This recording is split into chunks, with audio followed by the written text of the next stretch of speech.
पाकिस्तान की एस्टेब्लिशमेंट जानिब से आम शहरियों को गद्दार सबसे बड़ा मुजरम है ना, वो पाकिस्तान की एस्टेब्लिशमेंट है। दोस्तों, बहादुर सहाफी इमरान रियाज खान बेटे अब्दुल्ला के साथ अपने मुर्शिद इमरान खान से मुलाकात करने अडियाला जेल पहुंच गए। अपने साथ जेल में होने वाले जुल्म की दास्तान सुनाकर इमरान खान को भी अबदीदा कर दिया। दलेर सहाफी के लिए इमरान खान का जेल से बड़ा ऐलान। इमरान रियाज खान का इमरान खान से अडियाला जेल में मुलाकात के बाद सोशल मीडिया पर खूबसूरत वीडियो पैगाम आपके साथ शेयर करने से पहले ये भी बता दें कि मुल्क का जो सबसे बड़ा मुजरम है ना, वो पाकिस्तान की एस्टेब्लिशमेंट है। मैं बैठ के खुल के कह रहा हूँ। वजह यह है कि एस्टेब्लिशमेंट अपने सारे गंदे काम पुलिस से करवाती है।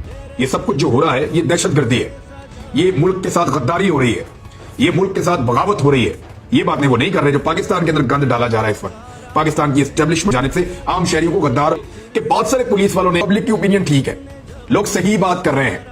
उन्होंने जनाब अपने हथियार वापस किए और वो आकर एहतजाज करते हुए अवाम के साथ खड़े हो गए कि नहीं जी नहीं, पब्लिक ठीक कह रही है। दोस्तों, इमरान रियाज खान की गुज़श्ता रात इमरान खान से मुलाकात की एक वीडियो सामने आई है, जहां इन्होंने इमरान खान के साथ अडियाला जेल में मुलाकात का जिक्र करते हुए कहा कि मुझे मेरे मुर्शिद इमरान खान ने बड़ी खुशखबरी सुनाते हुए कहा कि इमरान रियाज खान पंजाब के अगले चीफ मिनिस्टर इंशाल्लाह आप होंगे। आपने गाजी होकर ताकतवरों के मुंह पर जोरदार थप्पड़ रसीद कर दिया है, जो आपको निशाने इबरत के रहे हैं। आपके सीएम पंजाब बनने के बाद वो खुद निशाने इबरत बन जाएंगे। इमरान रियाज खान, आप मेरे शेर हो और आप एक निडर सहाफी हो। आप जिस तरह मेरे लिए हक के लिए डटे रहे, इसका सिला मैं आपको रिहा होते ही दूंगा। दोस्तों, इस हवाले से अपनी राय का इजहार कमेंट सेक्शन में दे। वीडियो अच्छी लगे तो लाइक करें और इस चैनल को सब्सक्राइब करें।